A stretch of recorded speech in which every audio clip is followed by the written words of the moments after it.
Hi, I'm Karen Quinn, Curator of Art and Culture at the New York State Museum, and I'm here to introduce you to our Beech-Nut Circus Bus. One of the first things I want to mention is its condition, which is rather rough, and it's one of many objects in our off-site storage that is waiting for restoration. We've had some great luck recently with some of our big objects, including our sculpture of Papa Burger and our David Lithgow murals that originally hung in the State Education Building when the museum was over there. So this is one more to add to that list of things that need to be restored. The Beech-Nut Circus Bus was one of about a dozen in the 1930s that traveled the country, and they advertised the Beech-Nut Company in Canajoharie. And it's a miniature mechanized circus on the inside, full of everything that you would ever want in a circus. At a time in the Depression when circuses were no longer really going about the country, these buses were able to do so in the good weather and traveled much like circuses to all kinds of small towns and cities to advertise Beech-Nut. And it was a huge endeavor. Beech-Nut had not only the circus bus, but they had a whole crew that traveled with them and included what were called sample girls or gum girls, passing out samples of the gum that Beech-Nut was producing at the time.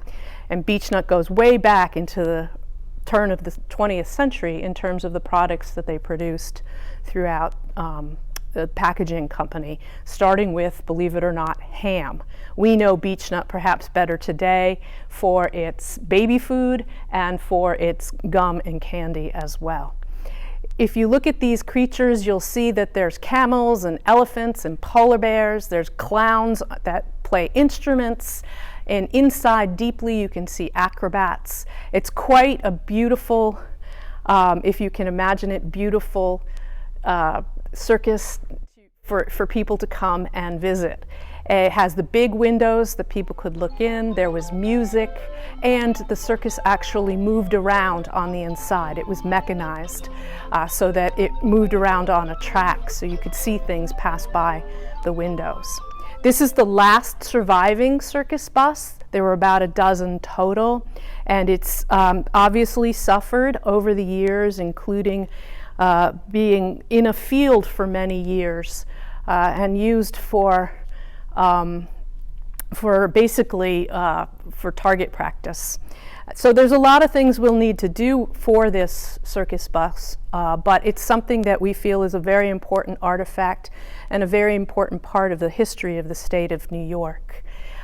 We would have to individually conserve each of the animals, and we would have to consider how far to go in terms of mechanization, whether that is even a possibility at this point in time.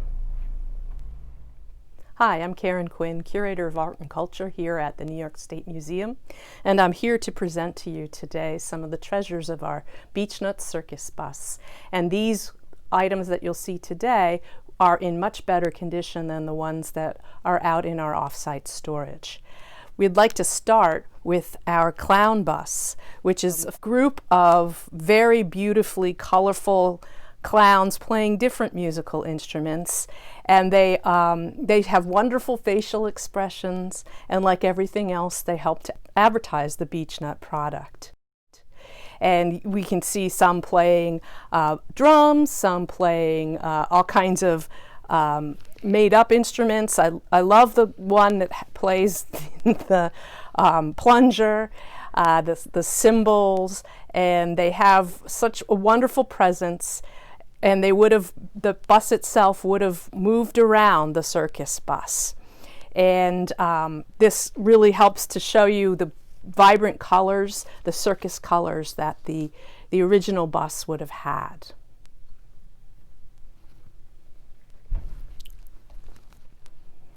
Then I wanted to show you some of the animals that would also be moving around the bus itself. Just a few that are in, again, very beautiful condition. The very stately giraffe has a wonderful noble expression on its face. The camels have these beautiful, beautiful carpets or blankets over them that shimmer, and they have headdresses as well. And then finally the beautiful elephant with this magnificent worked beadwork carpet or blanket that is put over the body, as well as a headdress. And you can see that these have survived time far better than the ones that were out on the bus that have been subjected to the ravages of being outside, quite frankly. And finally, what I'd like to show you is a set of the actual costumes worn by what were called the sample girls or the gum girls out when they were traveling with the circus bus. They would hand out samples of the beechnut gum, 1 piece per person theoretically, and they would wear these costumes and also wore these hats. And they too are in the bright colors associated with the circus.